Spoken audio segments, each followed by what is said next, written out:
Assalamualaikum warahmatullahi wabarakatuh. Salam sejahtera untuk kita semua. Saya Nora Susanti Batubara, mahasiswa Magister Pendidikan Dasar pada UT semester 3.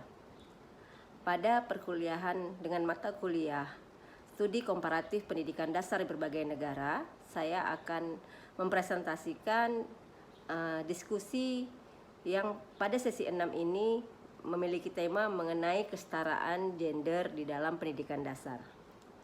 Adapun pertanyaannya adalah bagaimana masalah gender saya terapkan dalam pendidikan dasar.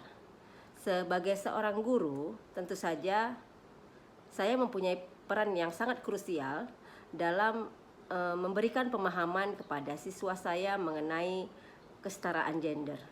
Nah, hal-hal yang bisa saya lakukan untuk memberikan pemahaman kepada siswa saya diantaranya adalah: pertama, perlakuan setara dan adil.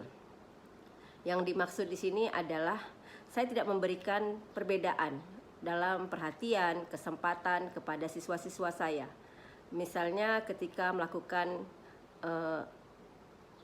kerja kelompok, pembagian kelompok, saya tidak menyarankan atau tidak menganjurkan membuat stereotip pada gender tertentu, sehingga saya memberi kebebasan siswa untuk menentukan kelompoknya dan memberikan pemahaman bahwa mereka harus bersama-sama tanpa melihat gender yang berbeda. Nah, di situ saya berharap keadilan kesetaraan gender itu akan dapat diterapkan.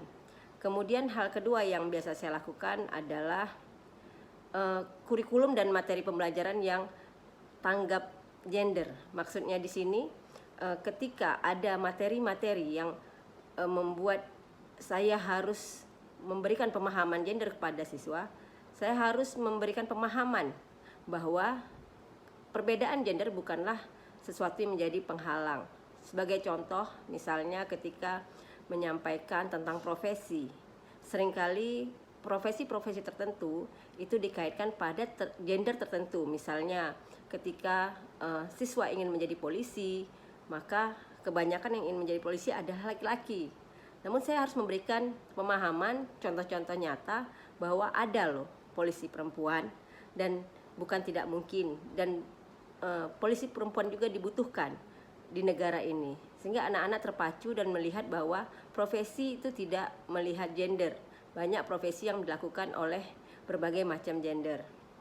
Kemudian saya menciptakan lingkungan belajar yang inklusif. Inklusif di sini menurut saya suasana kelas yang aman dan nyaman untuk perbedaan yang ada, dalam hal ini perbedaan gender. Jadi tidak ada perasaan tidak aman, terutama pada siswa perempuan ketika proses pembelajaran, hanya karena dia perempuan dan rekannya laki-laki. Peran perempuan dan laki-laki di kelas sama. Bukan tidak mungkin ketika ketua kelas itu adalah seorang perempuan, sekretaris justru seorang laki-laki, karena peran-peran seperti itu bukanlah peran-peran yang dibatasi oleh jenis kelamin, tapi peran-peran yang dapat dilakukan karena kemampuan anak itu sendiri. Hal lain yang saya lakukan adalah mengajarkan pentingnya menghormati, menghargai perbedaan, merangkul keragaman. Yang sering kali dihadapi adalah keusilan siswa laki-laki kepada siswa perempuan. Nah, di sini perempuan selalu dianggap lebih lemah dibanding laki-laki. Posisinya selalu dianggap terancam. Nah, saya berusaha mengajarkan kepada siswa saya bahwa menghormati gender lain, dalam hal ini perempuan laki-laki menghormati perempuan yang dianggap lebih lemah, itu adalah tindakan yang mulia, karena dalam kehidupan mereka membutuhkan perempuan, ibunya, saudaranya, dan sebagainya. Begitu juga untuk perempuan menghormati laki-laki, menghargai keberadaan laki-laki, tidak menganggap remeh hal-hal yang dikatakan tidak dapat dilakukan oleh laki-laki, tidak menganggap remeh peran laki-laki dalam kehidupannya sehari-hari. Nah, saling menghargai ini memberikan pemahaman bahwa setiap gender itu punya peran yang sama, bisa melakukan hal yang sama, akan membuat siswa merasa kesetaraan gender itu adalah hal yang layak untuk mereka pahami dan mereka hargai. Kemudian di sini saya juga mengidentifikasi potensi diskriminasi gender. Nah, ada stereotip di sekolah saya yang kadang unik ketika ada pembagian kelas unggulan. Nah, ketika pembagian kelas unggulan, hampir 80% justru siswa perempuan yang ada di kelas itu dan 20%-nya laki-laki. Sehingga anak laki-laki menganggap, oh kalau anak pintar itu yang perempuan saja gitu. Ketika mereka mau masuk kelas unggulan, mereka beranggapan saya mana bisa. Yang biasa masuk kelas unggulan itu Bu, yang perempuan karena mereka rajin. Nah, saya akan memberikan pemahaman bahwa bentuk rajin atau dimaksud di dalam hal akademis itu tidak hanya dicapai oleh gender perempuan saja. Setiap orang mampu untuk mengembangkan dirinya dan memberikan rasa kepercayaan diri kepada siswa saya bahwa gender bukanlah halangan untuk mereka dapat lebih maju. Dan hal itu kemudian dapat berkembang dengan memberikan contoh-contoh bahwa ada laki-laki yang justru menjadi juara kelas dan sebagainya. Sehingga siswa itu terpacu dan stereotip bahwa kelas unggulan adalah kelasnya anak perempuan itu perlahan akan hilang. Nah, itu beberapa hal yang saya lakukan di sekolah secara nyata. Namun ada tantangan yang saya hadapi sesuai dengan kenyataan di lapangan. Yang pertama adalah stereotip gender yang masih kuat di lingkungan masyarakat.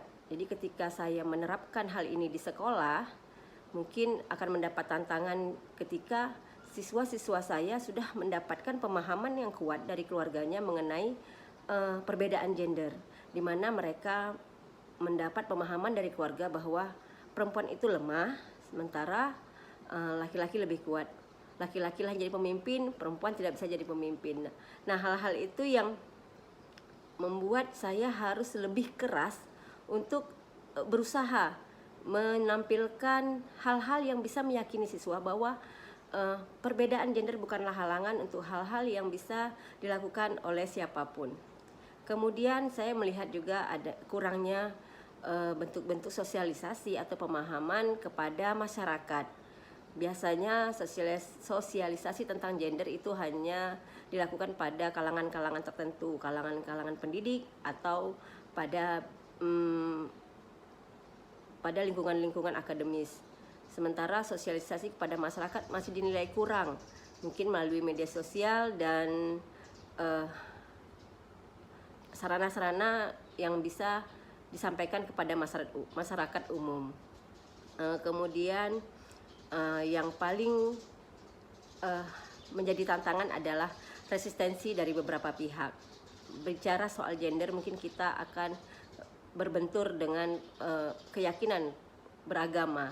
Di sini ada hal-hal yang memang tidak bisa dipatahkan tentang keyakinan dan persamaan gender, sehingga ada hal-hal yang mungkin akan menjadi sandungan keras, namun pemahaman itu tetap bisa kita lakukan.